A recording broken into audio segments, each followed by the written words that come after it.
नमस्कार, आप देख रहे हैं श्री नारद मीडिया। लोक मंथन 2024 का उद्घाटन देश के माननीय राष्ट्रपति द्रौपदी मुर्मू, तेलंगाना के राज्यपाल जिष्णुदेव वर्मा, आरएसएस के सरसंघचालक Mohan Bhagwat, union minister coal of mines G Krishna Reddy, Pragya Pravah, J Nand Kumar एवं प्रज्ञा भारती के चेयरमैन टी हनुमान चौधरी ने संयुक्त रूप से दीप प्रज्वलित किया।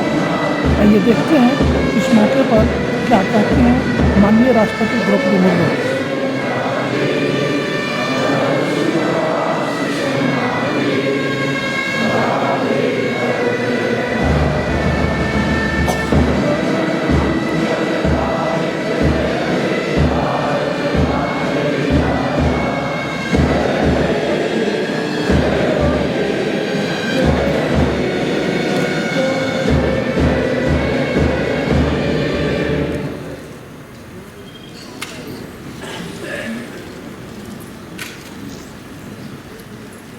ओ मैया जय हो दंतेश्वरी मैया, जय हो दंतेश्वरी, तोरे जैसे आगमा पार हो माँ।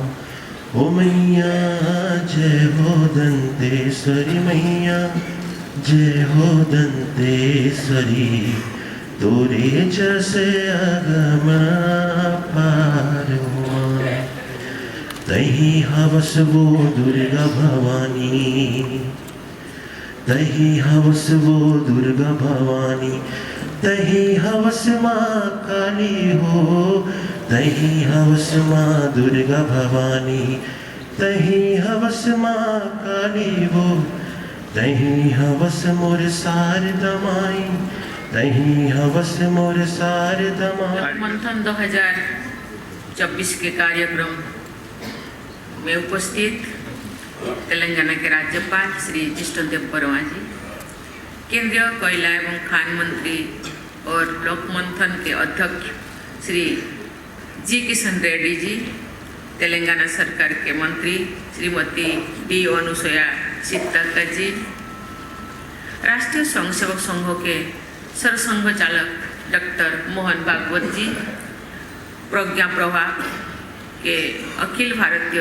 संयोजक श्री जी नंद कुमार जी, रिसेप्शन कमेटी के कार्यकारी अध्यक्ष डॉक्टर टी हनुमान चौधरी जी, अन्य गणमान्य अतिथिगण, देवियों और स्वजन, लोकमंथन का उद्घाटन करके मुझे बहुत प्रसन्नता हो रही है। मैं वर्ष 2018 में रांची में आयोजित लोक मंथन कार्यक्रम में शामिल हुई थी। भारत की समृद्ध संस्कृति, परंपराओं और विरासत में एकता के सूत्रों को सुदृढ़ बनाने का ये प्रयास अत्यंत सराहनीय है। प्रज्ञा प्रभाव के तत्वावधान में इस आयोजन में योगदान देने वाले सभी संगठनों की मैं प्रशंसा करती हूँ। भारत की सांस्कृतिक और बौद्धिक विरासत को गहराई से समझना तथा हमारी अमूल्य परंपराओं को निरंतर मजबूत बनाना सभी देशवासियों का कर्तव्य है। मुझे ये देखकर प्रसन्नता होती है कि आप सब ऐसे सार्थक समारोह का आयोजन करके देशवासियों में सांस्कृतिक स्वाभिमान की भावना को प्रबल बनाते हैं। देवियों और स्वजनों, मुझे बताया गया है कि ये संगोष्ठी राष्ट्र को सर्वप्रथम मनाने और उसी मान्यता के अनुसार कार्य करने वाले निष्ठावान लोगों को एक प्रभावी मंच प्रदान करती है। जब हम भारतीय संस्कृति की विविधता तथा अनेकता में एकता की बात करते हैं तो एकता का भाव ही मुख्य भाव होता है। विविधता तथा अनेकता हमारी मूलभूत एकता को इंद्रधनुषी सुंदरता प्रदान करता है। हम चाहे वनवासी हो, ग्रामवासी हो या नगरवासी हो, सबसे पहले हम सभी भारतवासी हैं। इस राष्ट्रीय एकता की भावना ने हमें सभी चुनौतियों के बावजूद एक सूत्र में जोड़ कर रखा है। हमारे समाज को हर तरह से बांटने के और कमजोर करने का प्रयास सदियों से किए गए। हमारी सहज एकता को खंडित करने के लिए कृत्रिम भेदभाव पैदा किए गए हैं, लेकिन भारतीयता की भावना से अतःप्रत देशवासियों ने राष्ट्रीय एकता की मशाल जलाए रखे हैं।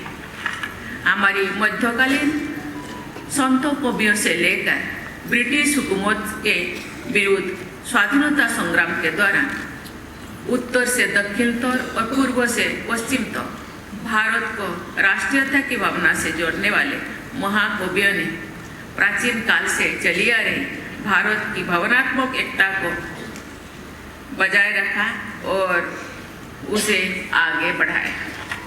मुझे ये जानकर प्रसन्नता हुई है कि लोकमंथन के कार्यक्रम में पूर्ण श्लोकों लोकमाता अहिल्याबाई होलकर और रानी रुद्रम देवी जैसी महान वीरांगनाओं के जीवन चरित्र पर आधारित नाटकों का मंचन किया जाएगा।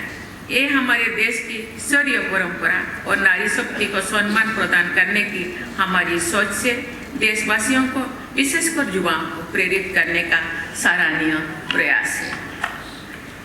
ये भी खुशी की बात है कि इस आयोजन में दूसरी देशों के कलाकारों द्वारा भी सांस्कृतिक प्रस्तुतियां की जाएगी। मुझे बताया गया है कि इन प्रस्तुतियों की कथा वस्तु विदेशों में प्रचलित सूर्यदेव की उपासना और रामायण की कथा पर आधारित है। ये प्राचीन काल से चली आ रही भारत के सांस्कृतिक प्रभाव का प्रमाण है। प्राचीन काल से ही भारतीय विचारधारा का प्रभाव विश्व में दूर दूर तक फैला हुआ है। ये प्रभाव आज भी उन देशों की धार्मिक और सांस्कृतिक परंपरा में देखा जाता है। भारतीय संस्कृति इस विशाल प्रभाव क्षेत्र को कुछ लोग इंडोस्फीयर का नाम देते हैं।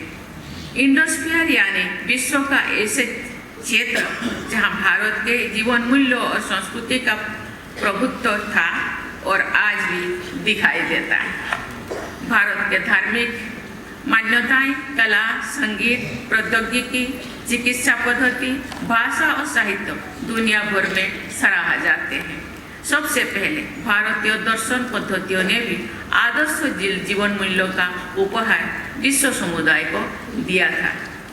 अपने पूर्वजों की इस गौरवशाली परंपरा को और मजबूत बनाना हमारा दायित्व है।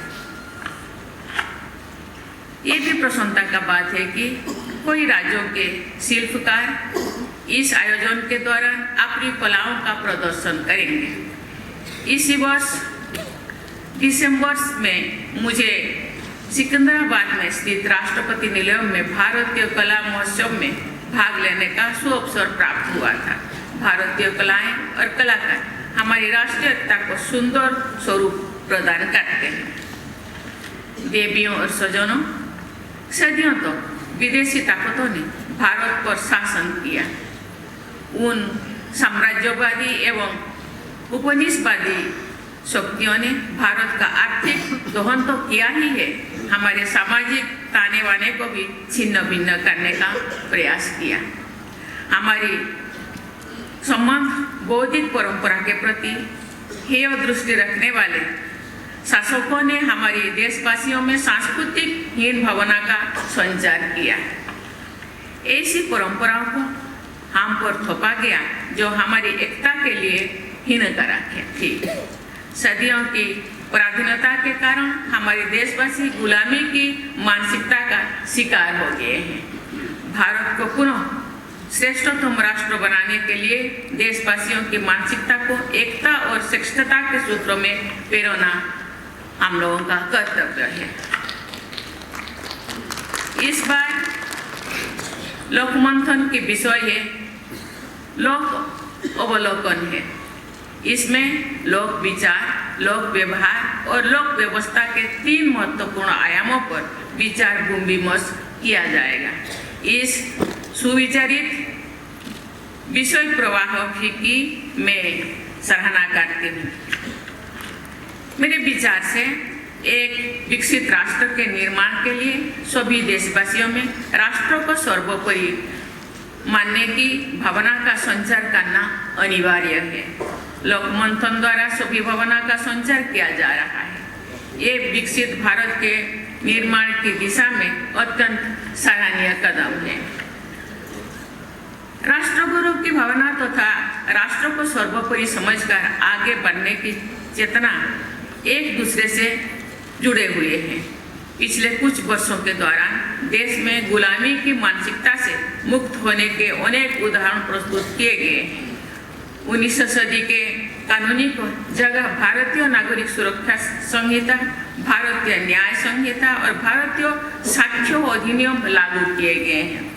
दिल्ली में राजपथ का नाम बदलकर कर्तव्य पथ रखा गया है।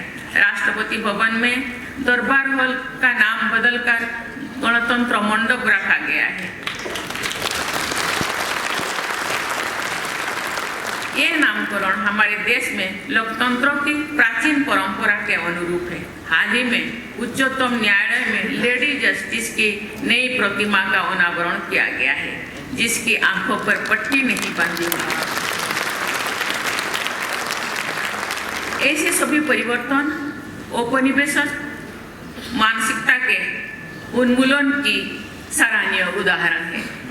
मुझे विश्वास है कि इस आयोजन में होने वाले विचार विमर्श भी हमारे सामूहिक दृष्टिकोण में आत्मविश्वास तथा एकता का संचार करेंगे। इससे देश में बंधुता की भावना बढ़ेगी, सामाजिक भेदभाव समाप्त होगा।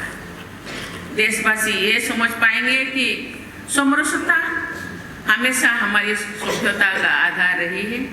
समरसता और एकता की यही शक्ति हमारी राष्ट्रीय प्रगति को ऊर्जा प्रदान करेगी। इसी विश्वास के साथ मैं लोकमंथन के इस आयोजन की सफलता की कामना करती हूँ। धन्यवाद। जय हिंद, जय भारत।